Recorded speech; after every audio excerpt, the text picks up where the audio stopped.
Top quality और consistent performance के लिए सिर्फ सिल्वर पंप्स। टॉप क्वालिटी और कंसिस्टेंट परफॉर्मेंस के लिए सिर्फ सिल्वर पंप्स, नाम याद रखना। स्कीम असतील जवळपास 100च्या वर पाण्याच्या योजना या सरकारच्या माध्यमातून सुरू आहेत। याचा अर्थ असा आहे की शेतकऱ्याला त्याच्या पायावरती सक्षमपणे उभा करणं, त्याला लुळा पांगळा ठेवणं नाही, अशा पद्धतीचं धोरण सरकारच्या माध्यमातून राबवलं जातं। एकीकडे शेतकऱ्याचं राज्य असल्याचं सांगताय, देवाभाऊ काम करतायत राज्यभरात, मात्र एकीकडे राज्याचे कृषी मंत्री जर रम्मीचा गेम विधान भवनात खेळत असतील तर शेतकरी आक्रमक होणं साहजिक आहे। याच्यावरती राज्याचे मुख्यमंत्री माननीय देवाभाऊनी स्पष्टपणे भूमिका मांडलेली आहे। आता मी तर काय मंत्र्यांच्या वरचा माणूस नाही, सत्ताधारी पक्षामध्ये राज्याचे मुख्यमंत्री अत्यंत संवेदनशीलपणे शेतकऱ्यांची बाजू घेत आहेत। आता मी येताना बघितलं, एका ठिकाणी माझी इच्छा झाली की थांबून फोटो काढावा।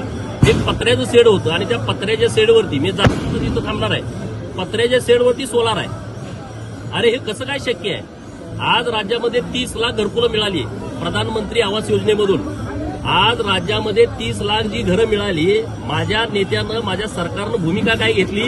1,20,000 रुपये केंद्र सरकारचे मिळत होते घरकुल बांधण्यासाठी, 26,000 रुपये मिळत होते रोजगार हमीच्या योजनेमधून, 12,000 रुपये मिळत होते शौचालयासाठी, 1,58,000 मिळायचे। सरकारनं आमच्या भूमिका अशी घेतली की 1,58,000 मध्ये घरकुल होत नाही, म्हणून सरकारनं स्वतःच्या तिजोरीतून 50,000 रुपये घरकुल बांधण्यासाठी दिले। 5 ब्रास वाळू, एक जर ब्रास वाळू सापडली तर 1.5 लाख रुपयाचा दंड आहे। भीक नको पर कुत्रावर म्हणायची वेळ ही घरकुल बांधणाऱ्या लोकांच्या वरती यायची। कोण तर असतेच गावात मत दिलं नाही, अमुक दिलं नाही, तलाठी पाठवा, पंचनामा करा। सरकारनं भूमिका अशी घेतली की त्या घराला 5 ब्रास वाळू सरकारनं दिली, त्याचा निर्णय केला। त्याच्या पुढे जाऊन 30 लाख घरकुलांना त्यांच्या घरावरती सोलर पॅनल लावते। म्हणजे सरकारचे नेते, मुख्यमंत्री हे अखंड सरकारचे प्रमुख आहेत ना, अत्यंत शेतकऱ्यांच्या बाबतीमध्ये संवेदनशील आहेत। मंत्री महोदयांच्या बाबतीमध्ये मी इतकं वरचा लेवलचा लीडर नाही, मी एक कार्यकर्ता आहे भाजपचा। आमच्या नेत्यांनी याच्यावरती स्पष्ट भूमिका मांडलेली आहे। पण तुम्ही असाल किंवा सदाभाऊ असाल, एक लढवय्ये नेते म्हणून शेतकऱ्यांचा मांडले जातात। शेतकऱ्यांची कुठलाही विषय असला, सरकारमध्ये असलो काय आणि सरकारच्या विरोधात असलो काय, शेतकऱ्यांची बाजू आम्ही सातत्यानं लावून धरतो। माणिकराव कोकाटेंनी राजीनामा दिला पाहिजे, सरकार ठरवत।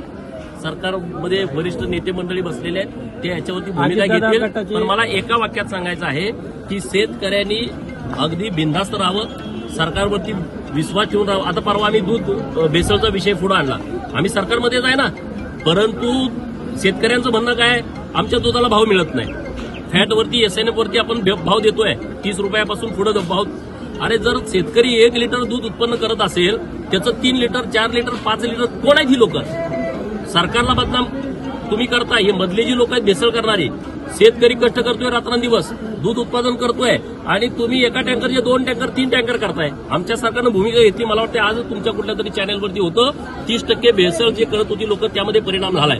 आमचं धोरण हेच आहे ना, शेतकरी जो कष्ट करतोय त्याला दुधाला दर मिळाला पाहिजे, जो लोक पैसे देऊन दूध घेत आहेत त्याला चांगलं दूध मिळालं पाहिजे। सरकारची आमची भूमिका हीच आहे, त्यामुळे शेतकऱ्याच्या बाजूने आम्ही ठामपणे उभे आहोत, चिंता करण्याचं कारण नाही। शेवटचा प्रश्न, जो आमदार आहे अजितदादा पवारांचे, तर त्या आमदाराच्या भावांनी गोळीबार केला कला केंद्रात, आपण कसं बघताय कला केंद्रात? पण भाऊ, शेवटचा प्रश्न असा आहे की रोहित पवारांकडे माणिकराव कोकाटेंचा व्हिडिओ आला कसा, ही पत्ते खेळायला?